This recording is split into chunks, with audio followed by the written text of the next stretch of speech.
Cinta pertama sang Presdir. Bab 006. 1 minggu berlalu, gantungan kunci itu pun telah jadi. Dibuat dari emas putih dan ditambahkan satu mata berlian di tengahnya. Membuatnya nampak lebih elegan. Tuan Danu menyerahkan hasil fisiknya pada Via. Dan Via pun merasa puas. Suatu pagi, Via terlihat sudah rapi dengan pakaian rumahannya. Dia mengeluarkan sebuah kotak beludru berwarna hitam dari laci meja riasnya. Di dalamnya adalah gantungan kunci yang telah ia buat. Via menuruni tangga sambil membawa kotak itu. "Pagi ayah," sapanya pada Tuan Danu.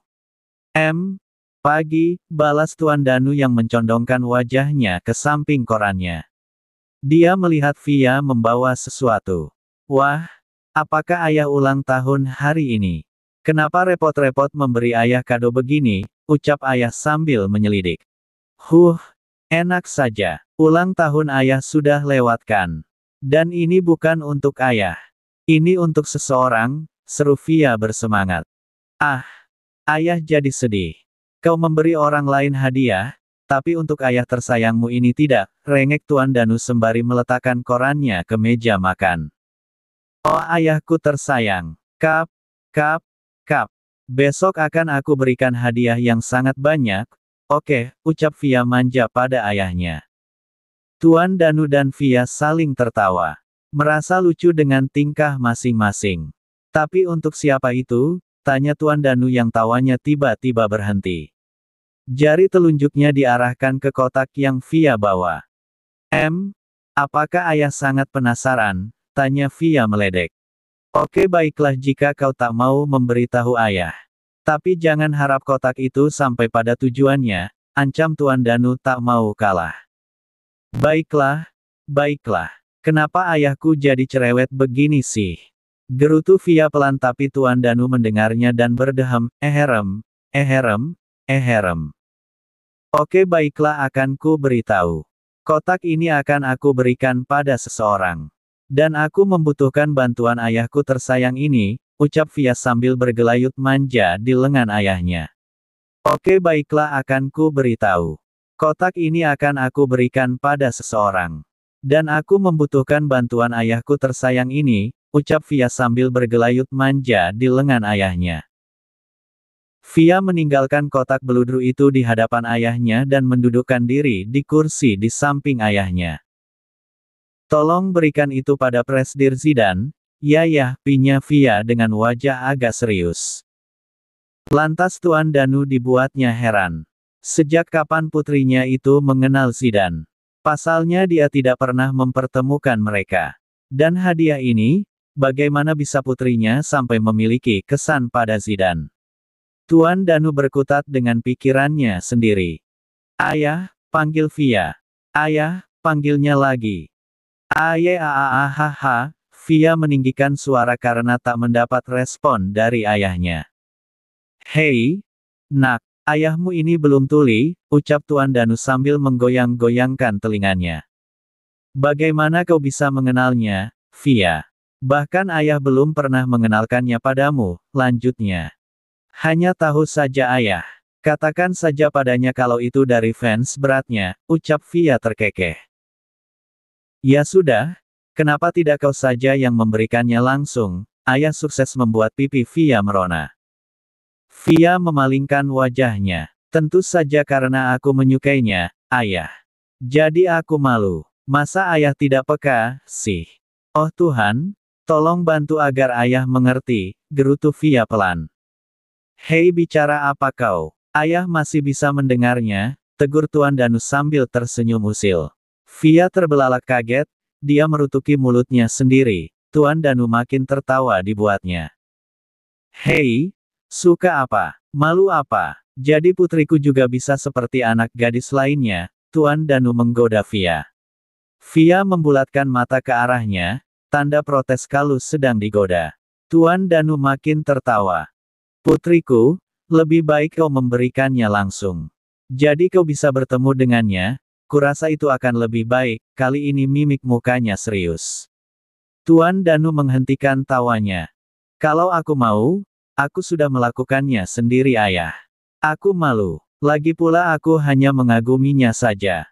Jadi tolong ayah jangan berpikir berlebihan, ucap Via tegas. Jadi aku tidak mau tahu, pokoknya ayah harus menolongku. Aku kan jarang sekali ayah membuat permohonan padamu, ayah, tambahnya lagi. Tuan Danu sedikit terenyuh dengan perkataan Via. Karena memang benar, Via jarang sekali meminta apapun darinya. Dia putri yang mandiri dan tidak manja. Via sosok putri semata wayang yang sangat dibanggakannya. Tak pernah sekalipun Via menyusahkannya. Via selalu berusaha melakukan yang terbaik untuk ayahnya. Baiklah, baiklah. Ayah akan memberikannya. Lalu apa yang harus ayah katakan jika dia bertanya dari siapa hadiah ini? Tuan Danu akhirnya mengiyakan Via. Katakan saja dari fans beratnya, itu sudah cukup, jelas Via. Tuan Danu mengangguk mengerti sambil tersenyum melihat tingkah putrinya. FALSHBACK off. Farah terlihat lebih dulu sampai di restoran itu. Dia sedikit ragu untuk melangkah masuk. Karena seumur hidupnya, baru kali ini dia menginjakan kaki di tempat mewah seperti ini. Selamat siang Nona, apakah Anda sudah melakukan reservasi? Seorang pelayan menyambutnya. Ah iya, sepertinya sudah. Atas nama Via, Davia, jawab Farah sedikit kikuk. Si pelayan terlihat memeriksa di bukunya. Baiklah, Nona Davia telah melakukan reservasi untuk meja nomor 15. Mari saya antar ke mejanya, Nona. Silahkan ikuti saya, si pelayan mengantar Farah menuju meja di paling ujung tapi di sisinya menghadap ke jendela kaca restoran. Ini buku menunya, Nona. Jika sudah siap memesan makanan, silahkan panggil kami kembali, ucap si pelayan ramah.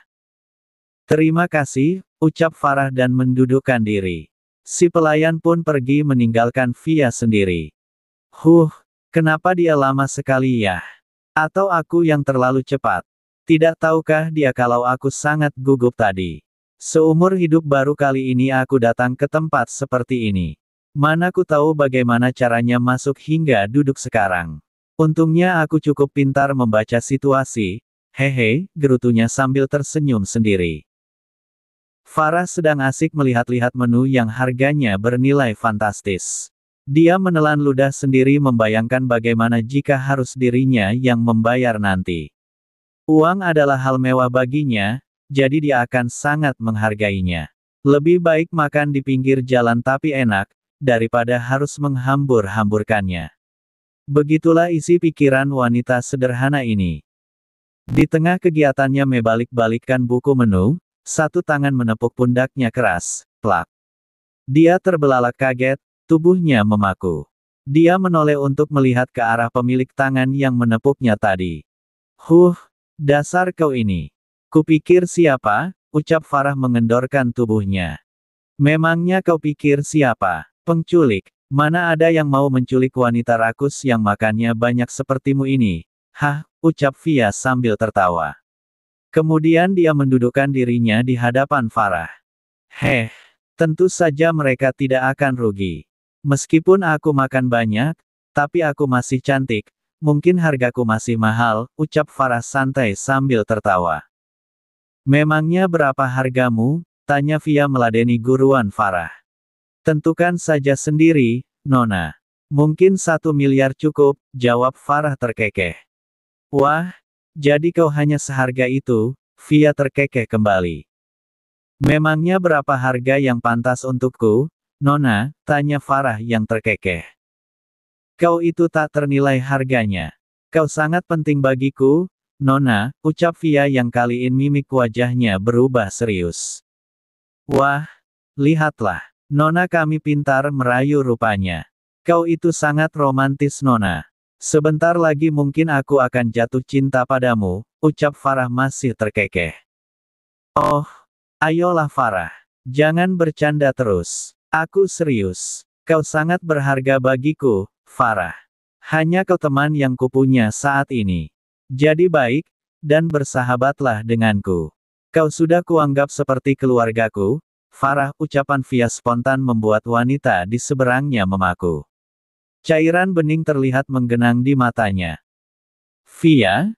Apa kau tahu dengan apa yang kau katakan barusan? Farah sangat terharu dengan ucapan Fia. Dia bukan siapa-siapa, dia hanya orang biasa yang tanpa sengaja bertemu dan diberi pertolongan oleh Fia. Bahkan dia tahu bahwa Fia adalah seorang nona besar. Tapi apa? Apa yang barusan dia dengar? Fia begitu menghargainya, orang biasa ini begitu terharu. Hatinya seperti dihujani kasih sayang yang belum pernah ia rasakan. Air matanya menetes tanpa izin. Hei, mengapa kau malah menangis? Harusnya kau bahagia, bukan? Tanya Fia heran. Farah terkekeh mendengarnya. Kau ini bodoh atau apa? Tentu saja aku bahagia, sangat bahagia mungkin. Dan aku menangis karena aku bahagia, ucap Farah dan Fia pun terkekeh sambil menggaruk tengkuknya yang tak gatal. Tapi aku bukan siapa-siapa, Fia.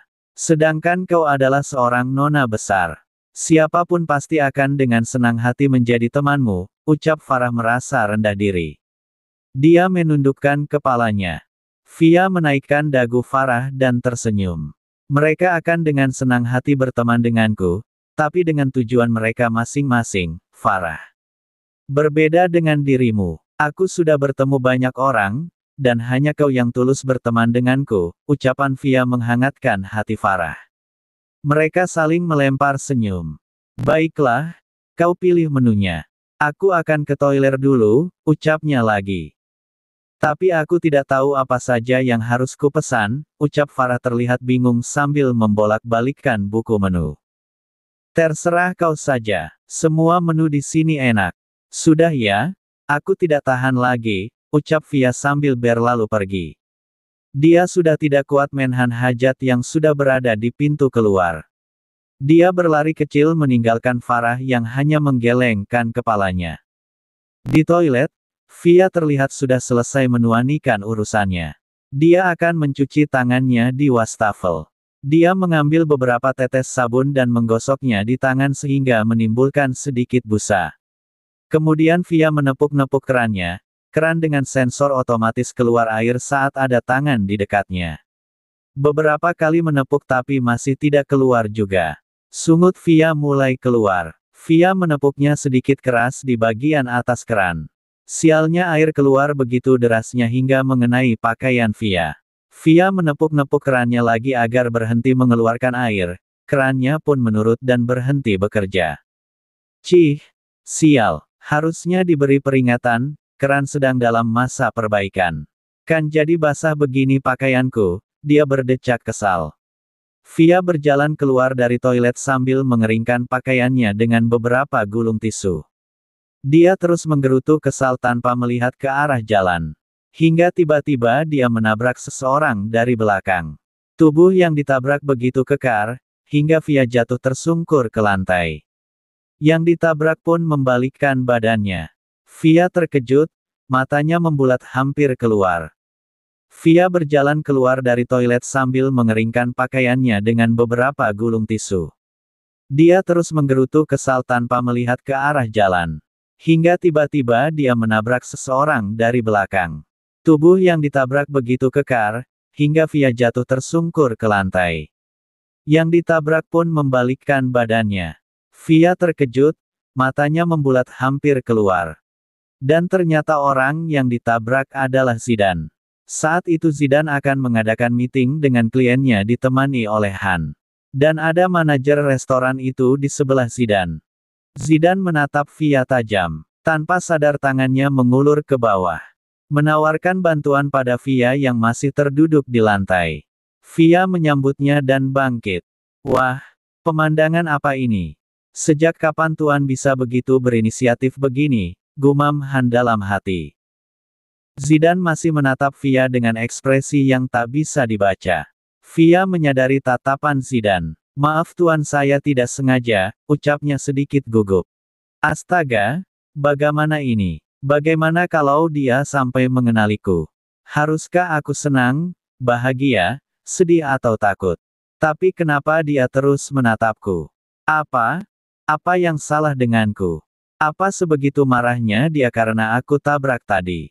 Oh ayolah, rasanya aku ingin segera berlari untuk kabur dari sini, gumam Via dalam hati. Apa ini? Bagaimana tiba-tiba aku bisa berinisiatif begini? Dan lihat, pakaiannya basah dan menerawang. Apa mungkin dia sengaja menabrak untuk menggodaku?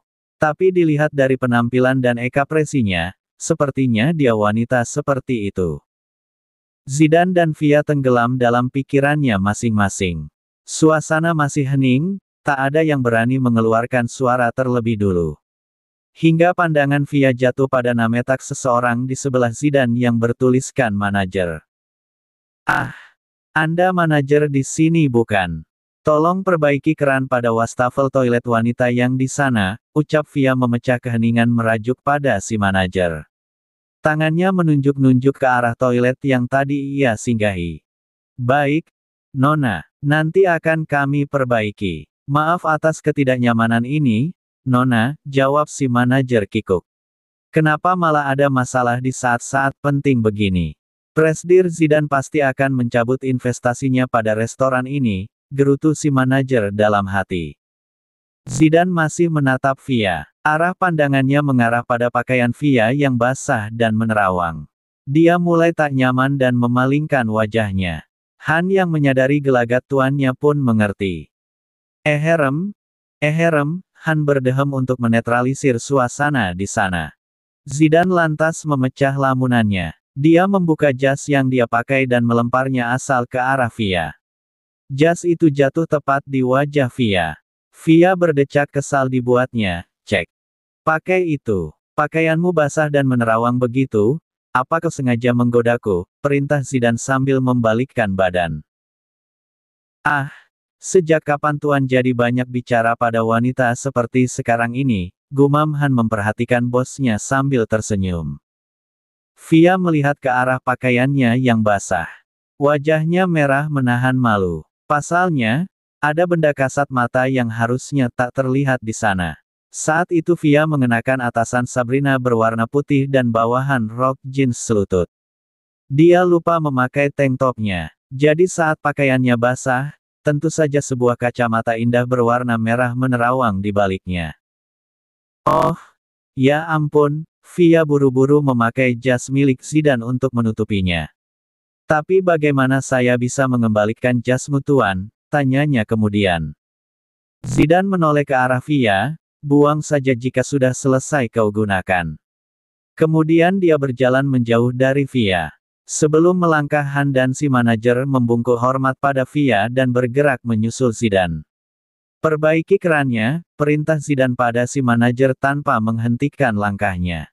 Si manajer mengangguk mengerti. Hah, untung saja, ucap si manajer sambil menghembuskan nafas lega. Via masih terlihat mematung di sana. Memperhatikan Zidane yang berjalan menjauh. Saat ketiga bayangan itu sudah hilang, barulah kesadarannya kembali.